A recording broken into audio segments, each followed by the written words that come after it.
Okay, so I'm making another acting video in the character of Cascadia, my Time Lord from Gallifrey, the Princess of the North. And I'll be talking like I'm talking to the Doctor.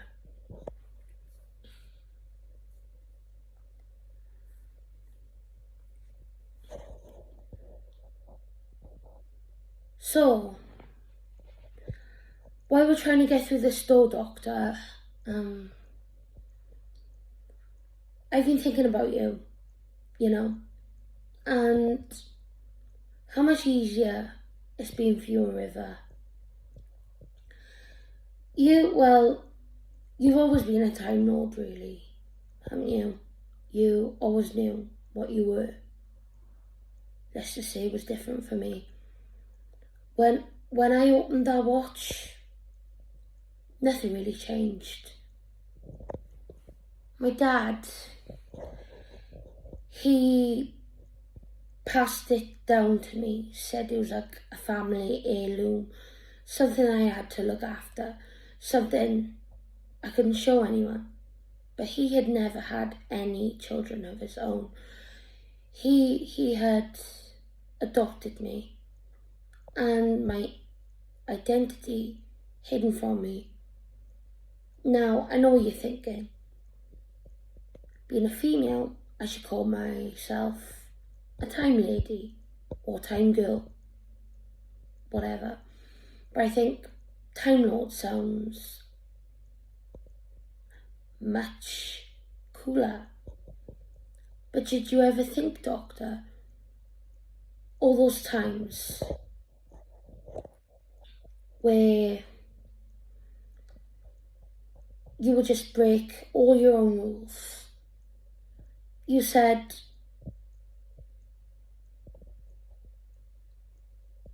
when you were on that impossible planet that couldn't possibly exist, that demon, that devil you met, you didn't believe it could exist before time, which means you've got a pretty open mind and you don't see things in black and white. Neither do I. The world is full of colour, and believe me, I can see it. And my eyes are open. More than you, Doctor. More than you. And what I wanted to ask you was this. If things can exist after time, then why can't they exist before time? Because if things did indeed exist before time and you weren't there to witness it, how would you know things didn't exist before time? It could have been a different universe entirely, a different form of life that we have no concept or idea of, but it very well much could have existed. But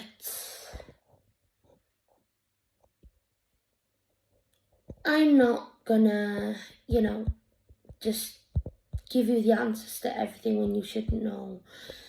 All those times trying to outsmart the Daleks, when you're faced with one, do you not ever wonder that you could be a bit creative, have a bit of fun? Now the Daleks falling through space and time, everywhere, anyway, whenever, wherever. If you're faced with just one, me being, a child, but not exactly a child. You said yourself, when you were 90 years old, you were a child. But I'm just 16 years old.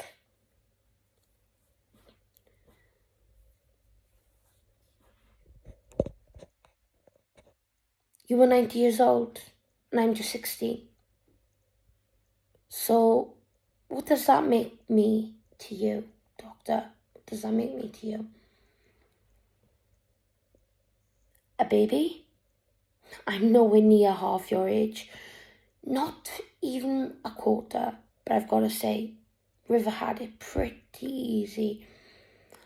She was a human, but she had the genes of a Time Lord, which enabled her to regenerate. Nonetheless, she knew she'd killed you. Then when she realised she was River, she used all her remaining regenerations to save you. And that proved she did truly love you. And she learned right at the start, back when she was Melody, before she even knew she was River, how much she would love you. And she would do anything for you. But sometimes I think you would take advantage of that. And maybe she would take advantage of you too. You having the TARDIS and all that. And, well, when she was locked up in the storm cage facility place, it wasn't really fair, was it? When she was guilty of your murder, she had to keep on going back there until you wiped yourself from existence and you saved yourself from a fixed point in time. So yeah, she was out of jail because you never existed in the first place, except you still kind of do. So that's kind of complicated in the universe, but to me it's not, because for me it's an easy concept to grasp, to be honest with you. And well, me, all I've ever known is a human life. Let's just say Torchwood discovered me. I was so young. I was a little girl.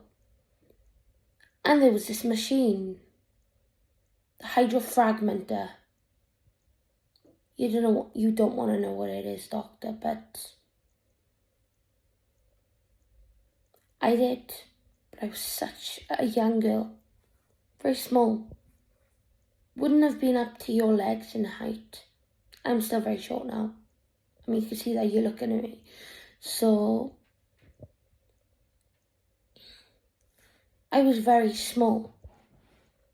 And knowing that the Master was dangerous, after what he did, trying to decimate the earth, and he removed 1/10 of the population, except then it didn't happen, I was on a school trip.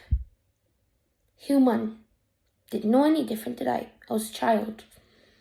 And my identity was hidden from me, and obviously, being the curious one, the one who likes to wander, just like you, funny enough, I wandered off when we were going to, on a school trip. Such a young child. I got lost. And I wandered around Cardiff Bay, and I bumped into Yanto in that reception place, that reception room in Torchwood, and I dropped the fob watch. But all I was looking for was help, because I was looking for an adventure. I was a little girl. I was fearless. Children always are. Well, most. Children are adventurous, and I was definitely one of those children. And I had wandered off from the rest of my class that day, and I was discovered by Yanto, and I guess he knew what the watch meant, but I didn't have a clue at the time what they were talking about. Questioning me, being such a little girl, they had me strapped to this board, but my hands were so tiny, they had to use, their own stuff basically, to strap me to this thing. They questioned me. They said, "Who are you? Why are you here? You're a threat. You're dangerous." I'm like, where am I? What is this place? I don't understand. I'm just lost. I was looking for help, and I came here, and this watch, it just fell out my pocket. My dad always told me to keep it with me, that it was special. But he told me never to open it. I don't even know what it is. And Jack was, well, you know what Jack is like about protecting Earth. So he questioned me, and if I refused to comply, he was going to use the hydrofragmenter on me. Even being a little girl, he knew Time Lords were a threat. Except you. Even me, being a little girl, he knew me possibly being a Time Lord, I could be a threat. He had seen and known about the Time Lords for a long time. And shortly after, I came along by accident. And I was strapped to that metal, you know, like when they lock you to a board, like a metal board, like you're being tortured, you're trapped until you answer all the questions. It's a bit foggy, the rest that happened that day, but the watch wasn't opened. Back then I didn't even know what it was, but I do now. Because when I opened it, there was nothing. You see, all I'd ever known was a human life. And I think when I came from Gallifrey, when I was sent away from Gallifrey, I believe it was before the Time War, and I was sent away from Gallifrey before Gallifrey became time locked. I had dreams, just like you, Doctor, when you turned yourself human. Dreams of my parents, Callisto, and Aurora, Cascadia. I can't tell you who they are. You'd never believe. But all I can say is that I believe I am from the North too. I'm still trying to figure it out. It's all a blur in my head. My first name, my birth name, I don't know it. But my surname is Cascadia. But you Time Lords always give yourself a title. You always say, you're the Doctor, he's the Master. They sort of rhyme, so I'll just go by the name Cascadia. When I figure out my first name, maybe I'll let you know. Maybe I won't. I mean, your name's a secret, so maybe my birth name should remain a secret from you. It's not like you'd find out. It's kind of much of a secret as your name is. But you see, Doctor,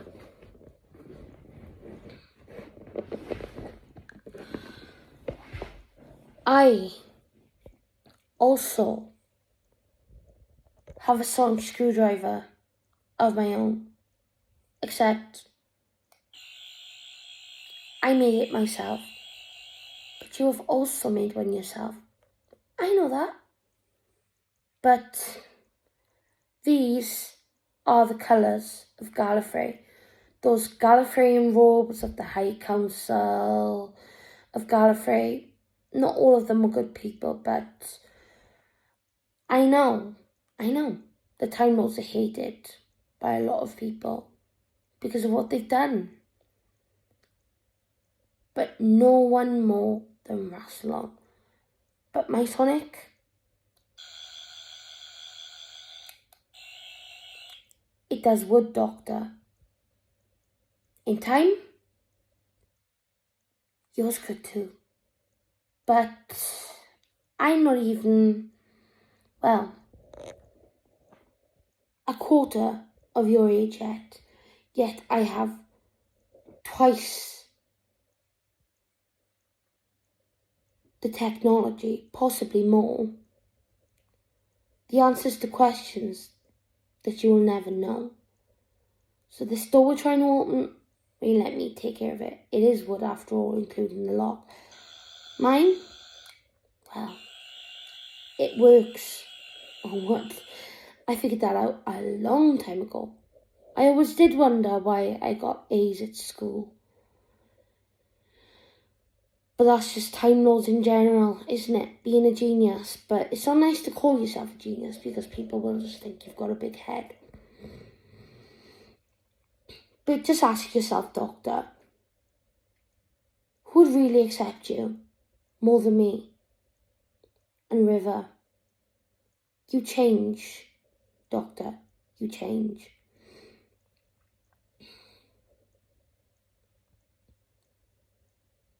I would accept you.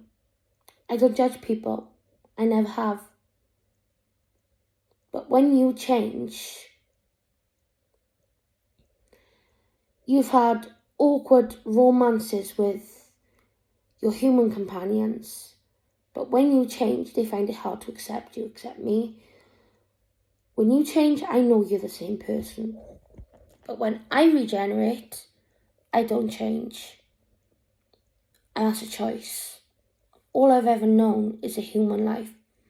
But when I opened that watch, all I was a Time Lord.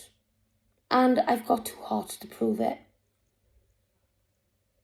And you can listen to them if you want, just to prove it.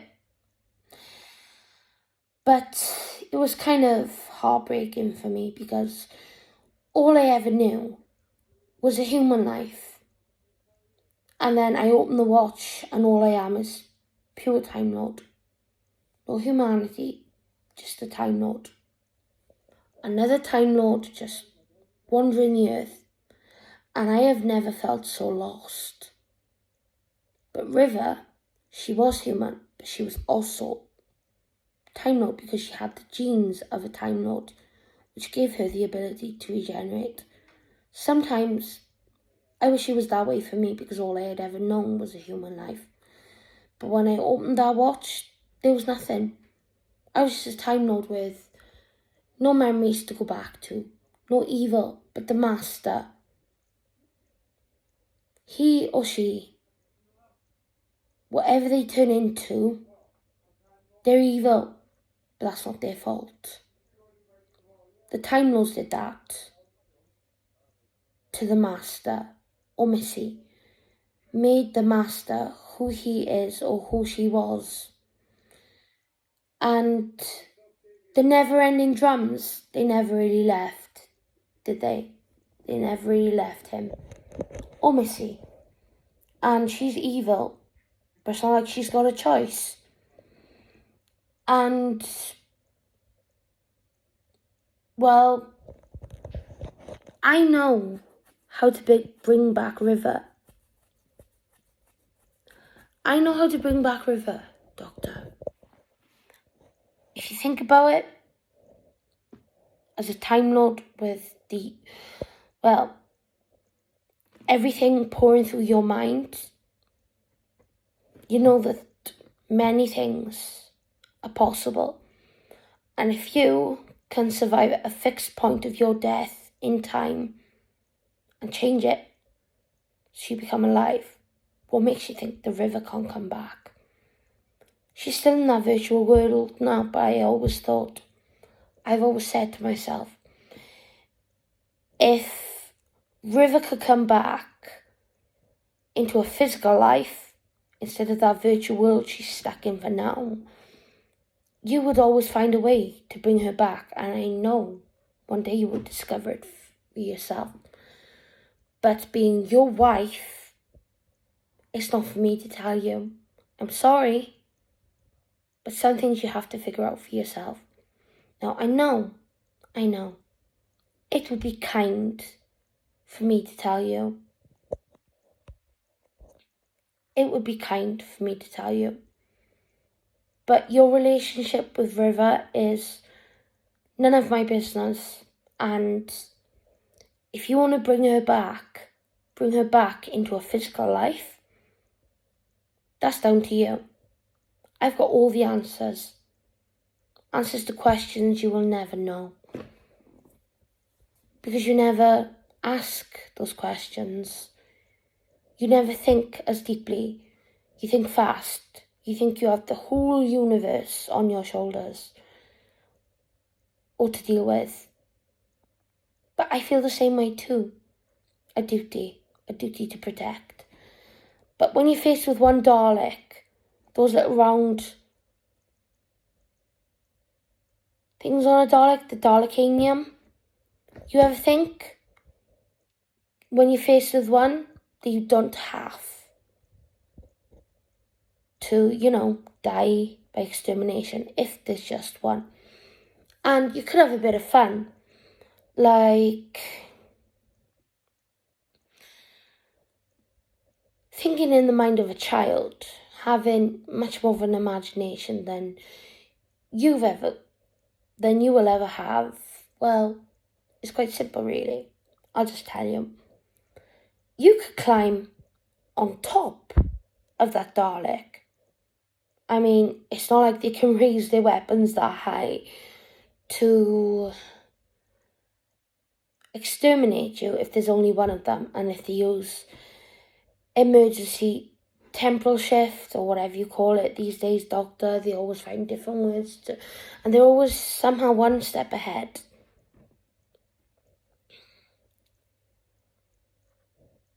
Somehow the Daleks will always be one step ahead. They'll forget you, then they'll remember you, then who knows? But beyond that, you climb on top of them. No one's ever thought of it before, have they? Except me. And the writing on the shirt, you're probably wondering, why? Well, I thought, you, as a doctor, you always have to have a long coat, don't you? And your companions, mostly leather jackets. And I think to myself, why not just be a bit creative? I mean, wearing a shirt in the colours of our planet and in the lost language of the Time Lords that only, me and you can read. And of course, Missy, or the Master, however she finds you next. Or he, because you never know these days. The Master could turn up in any shape or form in your future. You don't know what's coming until you finally get there. But I thought, quite creative, quite fun, to have a shirt that can't even be translated by the TARDIS because it's the lost language of the Time Lords. And somehow River can read it. I can read it, even though I never learned Gallifreyan, I can read it. And also you can, so I thought it'd be quite fun and,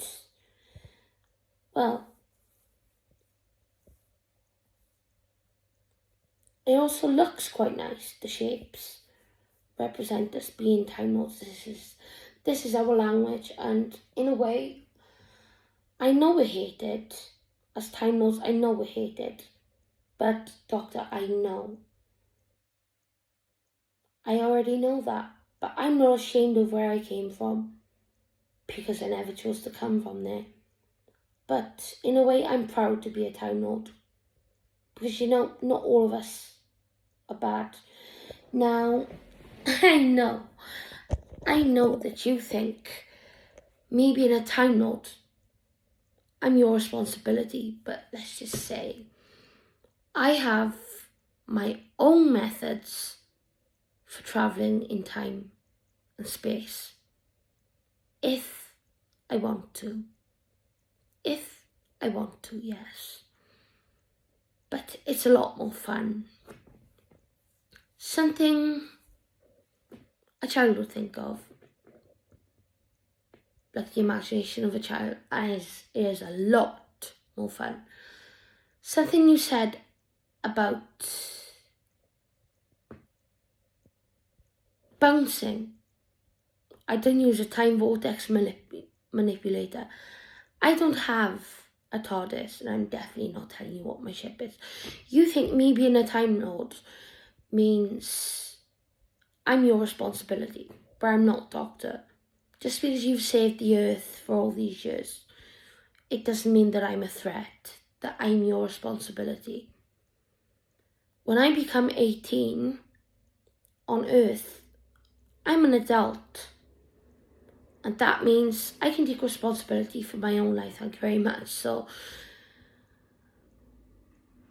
you abandoned Jack because he became immortal. But I know he ends in the end, he dies. You know it too, Doctor. And Jack,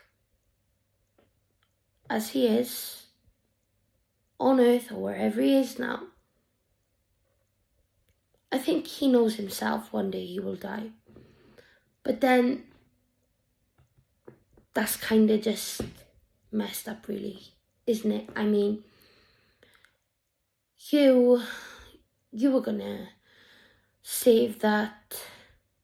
Well, you thought you were saving that star wheel, but really you were going to make it a vegetable, never feeling anything again. My question is to you, Doctor. How would you feel if someone did that to you?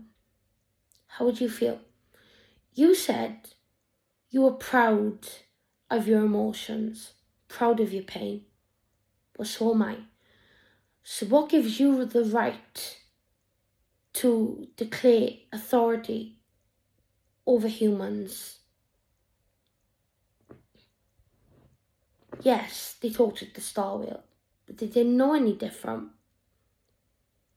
But you were going to give it a life not worth living anyway.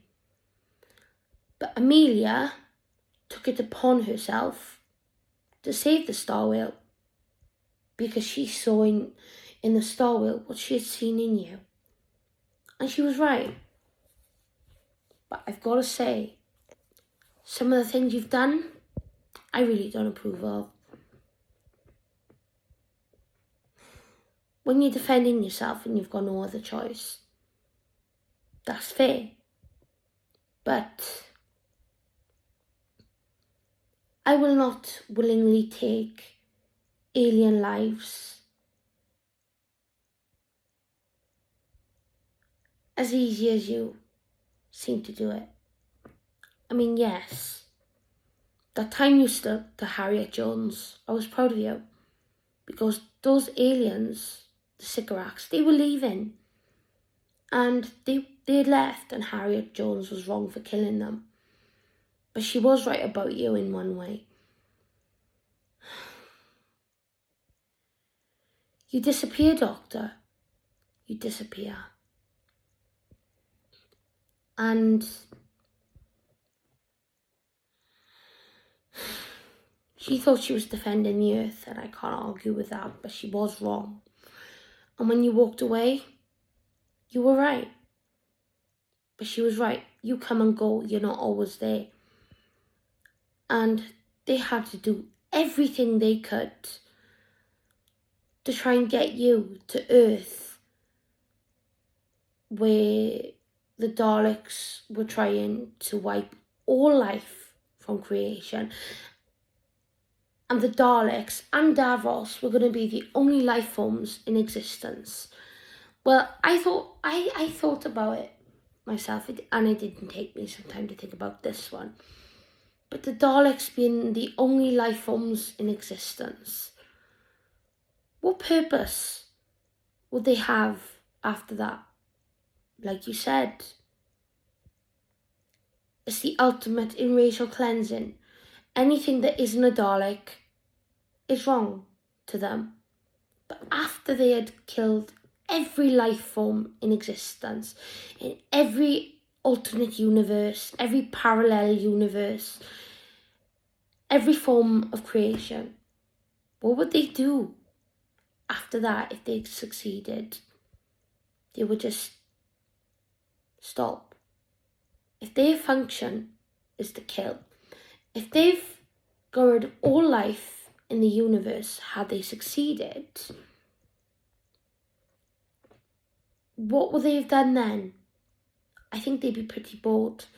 If their function is to kill, to destroy anything there is in a Dalek, then life would be pretty boring for them, don't you think? I mean, if they created to hate and to kill anything there is in a Dalek, after they had set off the reality bomb,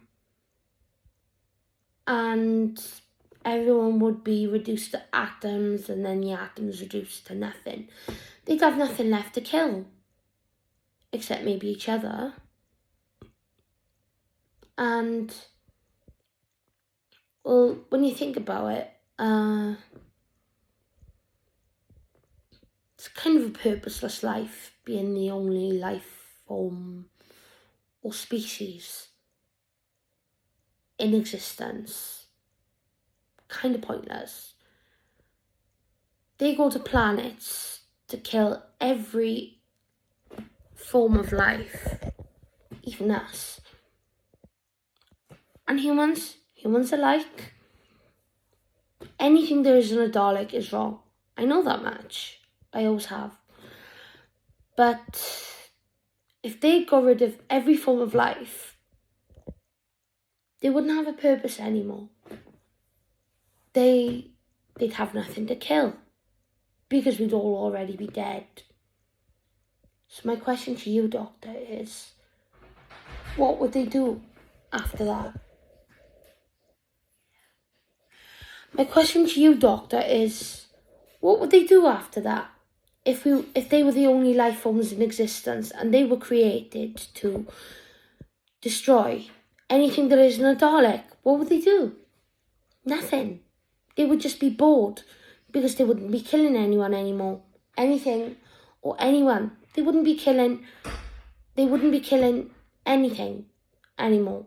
Not a plant, not a twig, because, well, a twig is a twig. A rock is a rock. And if they're the only ones left, then there really is nothing left to strive for, is there?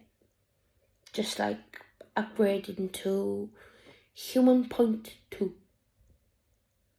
Sideman, you don't think, you don't feel, you just continue to upgrade people, and you don't feel emotion, you don't feel pain, you don't feel anything.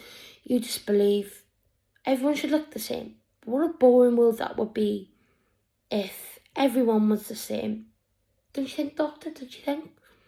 If everyone was the same, wouldn't that just be boring?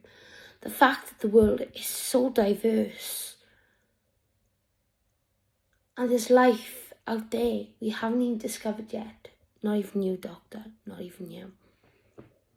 But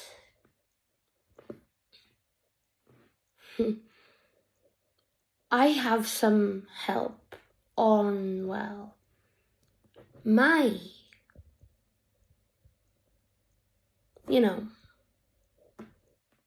well, you've got your TARDIS to say I've got my thing, but I'm not telling you what it is. I have something that helps me, because I befriended it. And, well, we work together. Or is that my past? Or is that my future? The question is, well, you're never really going to know, are you? You see, you've got biodampers, but let's just say I've got my own things. And if I was around, you'd never know. Because with a biodamper, you can hide the alien part of yourself, except from human particles, because they're so old.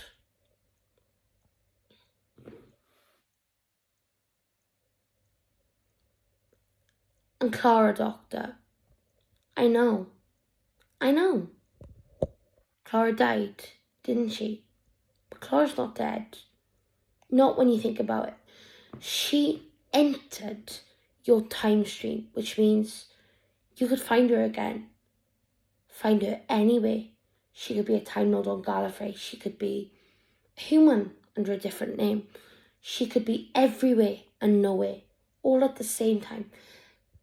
Kind of like God, if you think about it. I mean, if you've met the devil, I know you have, obviously an alien devil, but the original, then somewhere out there is a concept of a God. A concept of a God. There's definitely a concept of a God. And one day maybe you'll meet them. Maybe I will. But all you need to know is that I'm Cascadia.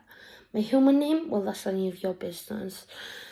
But I'll take care of this door because, like I said, it's wood and I have that technology. You don't yet, but I will always be. My mind, let's just say it moves 4 times as fast as yours. I see the same as you. What could be, what can be. Everything that ever is, everything that ever was. What must be, what must not. Everything that ever could be. Everything that can't happen. I know. But I kinda don't let it bother me. Things play in my mind, Doctor. A lot more than yours. Music, scenes, I can see it all as if it's in front of me.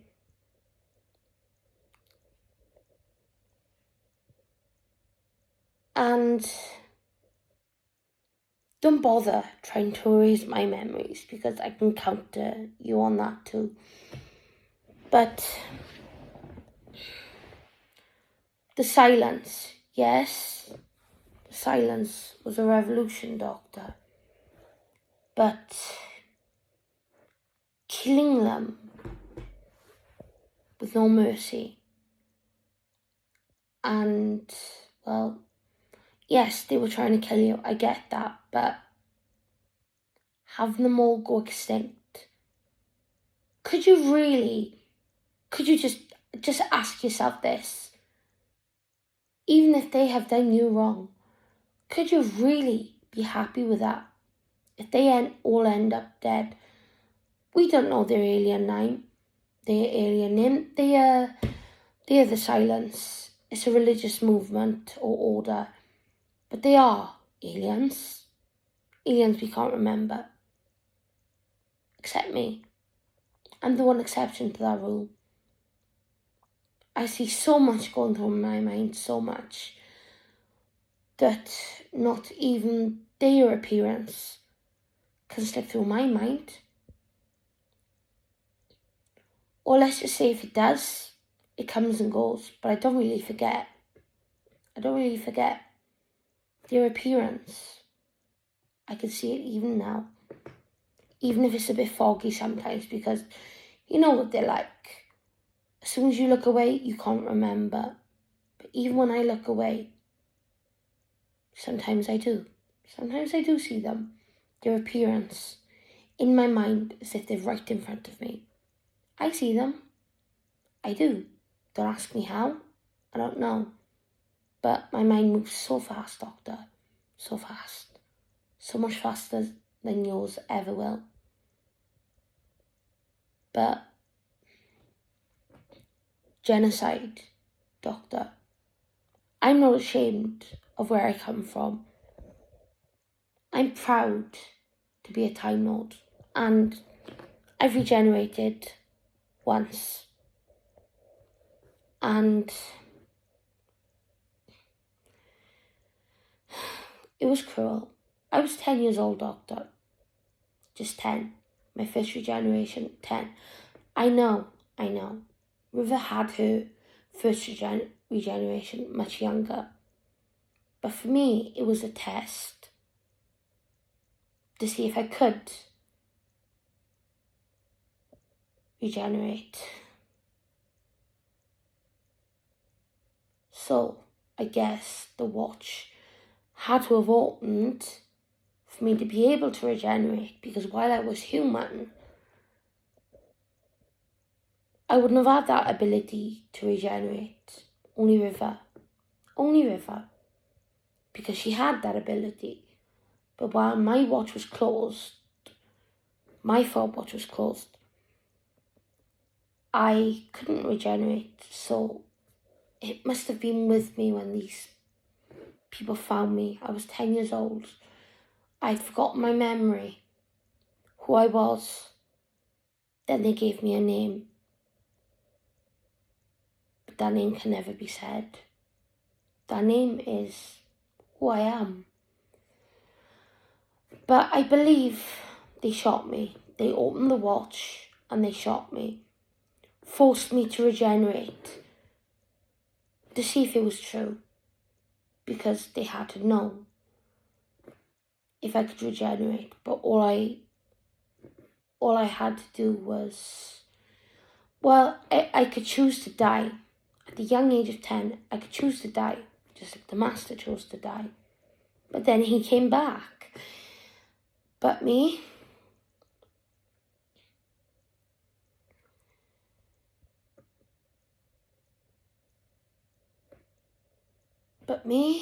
I had to regenerate, because for me, it was to regenerate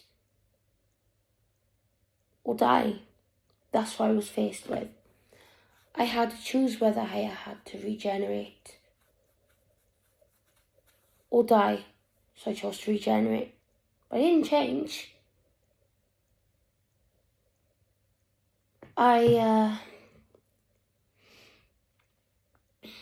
I guess part of me now,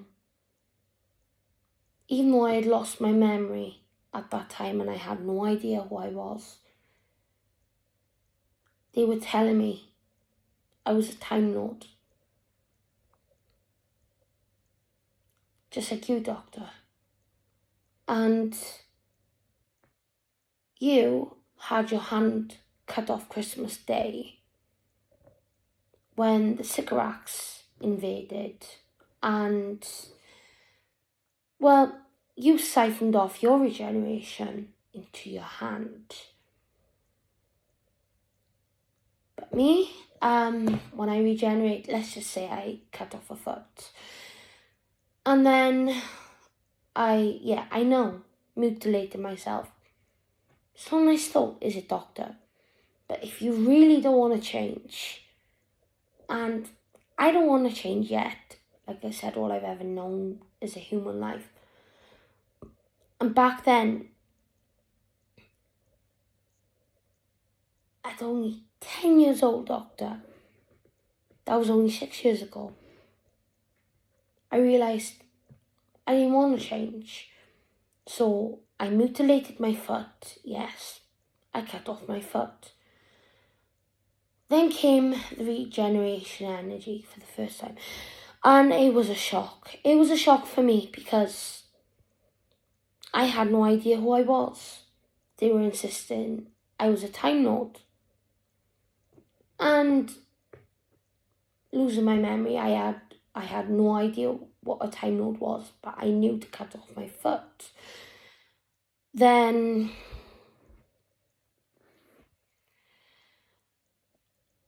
I healed myself, the foot grew back, and I siphoned off the rest of that energy, the regeneration energy, into that foot. And let's just say the foot was either burned, or they didn't tell me what they did with the foot, but to avoid a human biological mental crisis, a human Time Lord biological mental crisis, if I'm ever to regenerate, I will make sure that foot that I cut off every time I regenerate is either burned or cremated. So with me, there will never be a human Time Lord biological meta crisis. There won't be. There really won't. Because, unlike you, I'm going to take precautions, knowing that I don't want to screw up a human who becomes a Time Lord and loves it. Then I've got to wipe their memories and take all that away. Because I don't think I could do that. But taking life, alien, Slitheen, we still haven't figured out what aliens they are, except they're from Roxacorgophaloptorius. Yes. And so the Blatherine. But you haven't met those, Doctor, have you? Some of them are good. Not all life on Roxacorgophaloptorius is evil. Not all. But some of the Blatherine are good. Some of the Blatherine are bad. They really are. I know what happened to Sarah Jane. I do. I know a lot about your companions, Doctor. And, well, if they come to Earth, I know exactly how to deal with that lot from that planet, because you taught me that. I could just go to the local chippy. Yeah, I've lived in Wales all my life. And funny enough, you've ended up here right now. So, I'll give the Slitheen a choice. They can face the vinegar and just splat. Or they can go. But if there is a way to stop them being harmful, maybe I'll just get a giant sword and slice off their claws so they can't use their claws to hurt people, or just overwhelm their senses to the point with something that stinks so bad they choose to leave the planet anyway. It's better than killing them, isn't it? I mean, I'm not as easy to take life as you, Doctor. The Daleks, the Gelf, anything. I will give any alien a chance. But if they endanger the Earth or any other planets, then they have to face consequences. But I will take all necessary precautions first, and death for them is the last resort for me to give them. I will always look for a different solution, death being the final choice in my actions against them. So I will always be a better person than you, Doctor. And like you said, it's on you to bring River back. And like you said, when you were on midnight on that Crusader and that shadow took possession of Mrs. Sky Silvestri, you said if you want consciousness, life, you don't have to steal it. Well, if you could have given that alien, well, it was obviously an alien, a shadow, some sort of spirit, I think, living on the planet of midnight, the planet orbiting an extonic star, poisonous, but that life form managed to exist. If you could give that alien life, Doctor, like you talked about, you could do the same for River, don't you think? And Jack, well, Jack dies in the end, but you were on that ship with that queen who had her body clock slow down. So if you think about it, if you were kind and not jealous, that he could live for so many years without aging very, very significantly, and you know he's gonna die as the face of Bo, why not do something to at least slow down the process? Slow down Jack's body clock. Now, he's got to be over 1,000 by now, obviously. But he could have his body clock slow down and slow down again and again and again. So he wouldn't have to die as fast as the face of Bo Doctor. It could be delayed for some time. In the end, like you said, everything has its time and everything dies. But for Jack, he's done you some favours. I think you could do some for him. And just because he became immortal, obviously not. Because we both know, he dies at the face of Bo. Being the face of Bo. But he did some favours for you. You abandoned him, Doctor, just because he was different. But it wasn't even his fault, and you left him there stranded in the year 200,000 or 200,100. And that was wrong. Just because he was different, it doesn't mean he deserved to get left behind. I saw Lilo and Stitch, Doctor, and I know what Ohana means. Ohana means family, and family means nobody gets left behind or forgotten. Now you think of Jack. You turned him into a better man, and then you abandoned him. And all that time he was waiting for you and then defending the earth until he could catch up with you again, because you abandoned him and he had no other choice.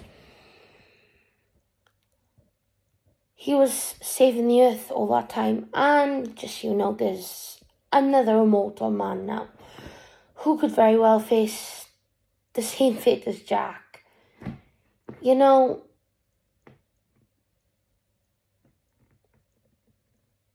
all of Earth was immortal for a time. And now there's this other immortal man, just like Jack. His name is Rex. And now, if one immortal man is too much for you to deal with, Doctor, try two. Yeah, try two. Because if you're prejudiced to Jack, what about Rex, huh? Because Rex is even younger than Jack. And that means he's also got a long way to go too. But you didn't know about Rex, did you? But you wouldn't. But I know a lot of things that you don't, Doctor. And these are things you should be looking into. Rex Matheson, he's like Jack now. I would have time to explain it to you, but I think you should just find Rex and ask him for yourself. Because he said, "What the hell did you do to me, World War II?" Or World War II, what the hell did you do to me? And now Rex, every time he dies, he's going to wake up. I mean, he'll be dead, yes, he'll be dead. But then, a few minutes, few seconds, he'll just wake up into life again. And what if he ends up like the face of Bo? Do you really want that for Rex too? Well, do you, Doctor? Two immortal men. Yanto's dead. And Jack, well, as much as he loves aliens, he's kissed an alien, he has He has kissed aliens. He likes women. Jack likes a lot of things. I know that, Doctor. But haven't you thought for a moment that you could set Rex up with Jack? Or maybe Jack has thought of it himself, but Rex isn't so happy about gay people. He's kind of homophobic, so that type of relationship would never work anyway. But I think they should at least try and make a friendship work. I mean, come on. They're two immortal men. Well, not really, if in the end they're both going to die of old age eventually. But they are the only ones who can truly understand what each other is going through. So I think it's good to encourage them to be friends, so they can discuss this long life they're both going to live until they end up, well, dying of old age in billions or millions of years, however long it takes. But they've got a longer lifespan than any other human. So I guess that's cool. I mean, I'm sure the other humans would love to have as long as they've got. But sadly, it kind of doesn't work that way. Unless someone is willing to look into the time vortex again, someone dies and they're brought back to life. It's hardly likely to happen to them. Or unless what happened to Rex happens to another person, which is also not likely to happen. So, well, I know this sounds selfish, being a Time Lord and knowing I can regenerate. But let's just say I think I've got quite a few more regenerations than just the 13 that is available to a Time Lord, because I believe I am no ordinary Time Lord. Now, nobody is ordinary. Everyone is equal. No matter what you think, Doctor, everyone is equal. And let's just say I wasn't granted, well, regenerations. I don't believe they were granted to me. I believe they were made a part of my DNA. I was a genetically engineered embryo, made to look a certain way, made to be able to regenerate as part of my DNA, and something else added that I can't tell you about because you'd never believe anyway. But yeah, but I will tell you this much. Symbiotic nuclei, all I'm saying, Doctor, symbiotic nuclei, I believe was added to my DNA whilst I was being, well, genetically engineered by some scientist. I can't give you much more detail, Doctor. It's all been in my dreams. It's not like I can go back to Gallifrey and find my parents. They're probably long gone by now. Knowing they probably, broke the law, about that looming and stuff. Well, I think I was a pregnancy, and then the day before the Time War, I was sent away from Gallifrey to be saved, I guess. So, and I know of a place, of the mountains of solace and solitude. But let's just say I know about Mount Serenity, Doctor. Mount Serenity. And there are things I can't tell you, but I think it's very well hidden. So, and if I can see it in my dreams, I'm not going to tell you where it is, because you could find it if you can go back to Gallifrey, you can find it, and you'll find things you shouldn't be able to find, because you could use it for your own purpose, whichever you see fit. And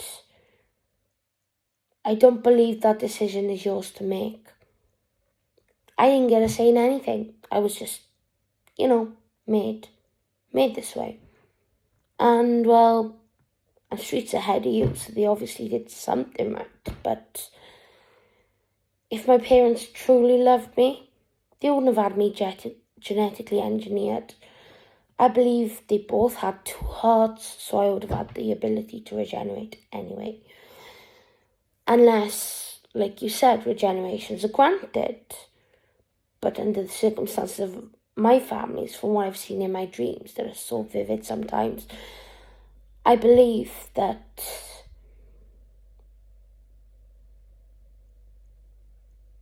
maybe they had to genetically engineer me to add in the regenerations to make that possible. So, because not every person with 2 hearts can regenerate, Doctor. Not everyone on Gallifrey is a Time Lord. So I suppose I had to be genetically engineered me. But if they truly loved me, they would have had me. And had me however I would have turned out. But they wanted me to look a certain way, be a certain way. But I've chosen to be my own way. How do I know this? It's all I know from my dreams, Doctor. Just like, well, when you encountered those awful aliens and you made sure they lived forever, but it was quite cruel, even though the things they did were wrong and they killed without remorse. It was quite cruel, I've got to say. But that's all I'm going to say to you now for Doctor. No, I think it's time I opened this door for you, because we've been talking for far too long, so. There you go, Doctor. Or should we try this one? That'll do the trick. Now, I could carry on an adventure with you, Doctor, but I've got my own places to be. And you won't find me, so don't even try, because I'm streets ahead of you. I'm always, shall we say, 4 steps ahead of you, Doctor. And if you try to find me, you won't, because I have a way to hide myself as a Time Lord. So you'd never be able to sense me as a Time Lord, even if you tried. So, yeah, good luck with that. And the door's open. Oh, don't give me that, Doctor. You don't believe me, do you? You don't believe me. Well, go on then. No, seriously, go on. That door is open now. I told you. It's open, Doctor. And I'm not giving you the answers to these questions. You've got a super brain of your own, Doctor. You want to make your sonic screwdriver able to open a wooden door, a wooden lock. You've got to figure it out for yourself, because me, compared to you, I am a child. And I think you should figure it out for yourself. Okay, and back to me. Honestly, that was just me in character.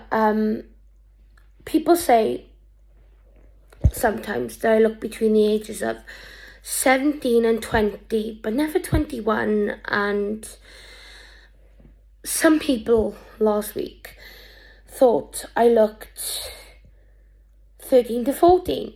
So with the right makeup, in acting, in the shirt, I could play my own character in Doctor Who if I ever got into Doctor Who. If I was allowed that, if I was lucky enough to be allowed that. Nothing is written in stone, nothing is guaranteed. But you can always strive for your dreams.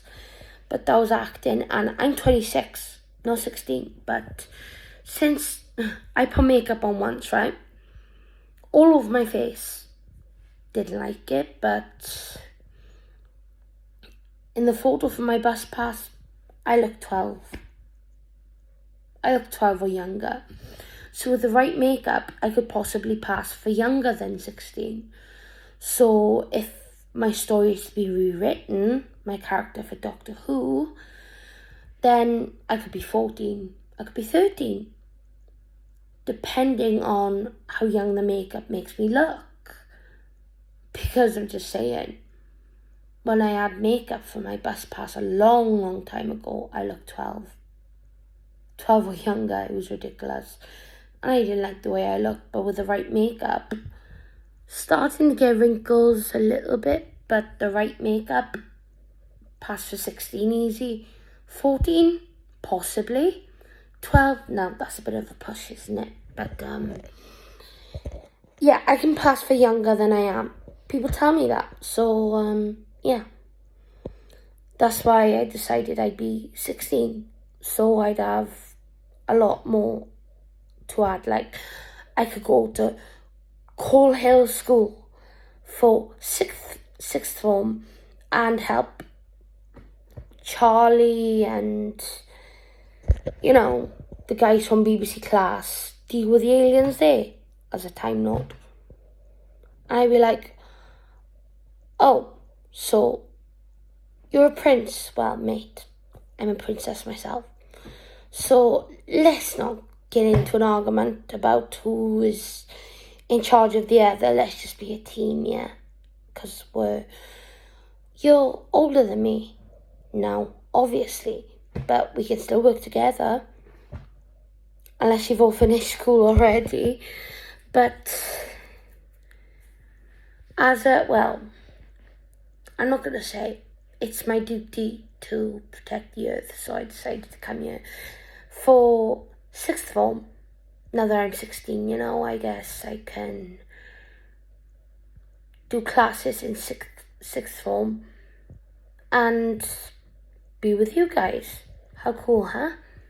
So, yeah, that's something I would say if I was in BBC Class.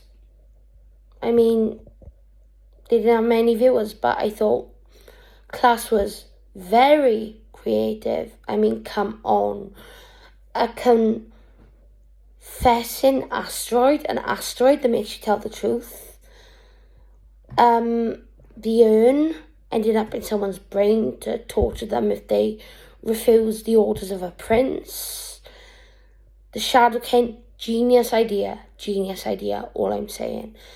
The carnivorous petals, do you know what I mean? And alien dragons. Now that is what I call cool. Alien dragons, cool. One of which became an alien tattoo. And no matter how many people disagree, the BBC Class was good.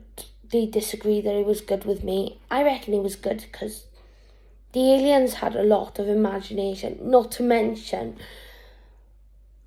the Lankin, the plants that literally took the form of someone who loved to try and, drag you wherever they dragged you to. And Tanya was the only one that could stop them. She kind of poisoned them, and then,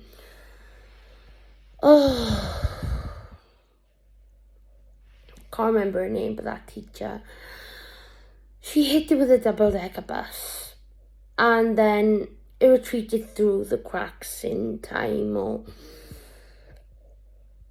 in the area after it got poisoned by Tanya, and then it got hit by the main route, got hit by the double-decker bus. It just disappeared. But I will give you a song from Class as a treat to this video, I suppose. Now, if you're watching this long into a video, if you can be bothered with my content, then you are the only ones getting... Sorry, it's the TV. I'm going to mute it. Hold on. There we go. Until I get to YouTube. And there was a song called... it was from Class, and April sung it. Lost. I believe it was called Lost, but she didn't write it, but in the story she wrote it. But she can sing, but I like the song, and I'm gonna sing it myself. Obviously with her, because I cannot remember the song, but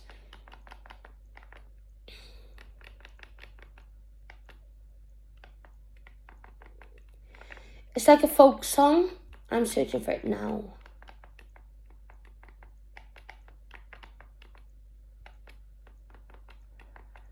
And I'll sing it with April. It's not like you can find a karaoke for this song anyway, but it's a wonderful song. But because they had lack of viewers, a second series was cancelled, sadly, but it was awesome.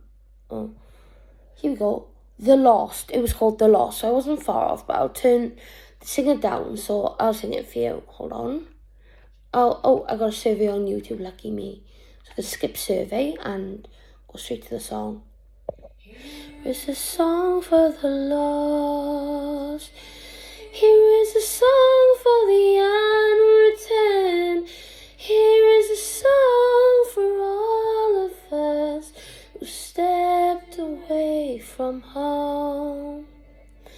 Here is a song for the wanderer, a song for the lonely soul, who's brought only her own heart as she goes on alone.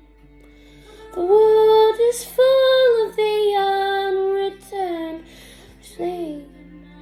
they roam. The lost may greet the souls they meet, and each may find a home. Beautiful. Not my singing, the instrument and her singing. Sorry, my voice isn't 100%. I could probably do better when my voice is 100%. But for now, you just have to deal with how my voice is. But it's only better. I did do a few songs earlier for someone who came. So,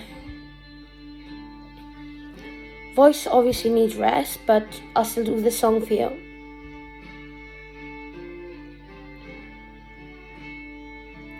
So it's a kind of an Irish thing, doesn't it? It's beautiful though.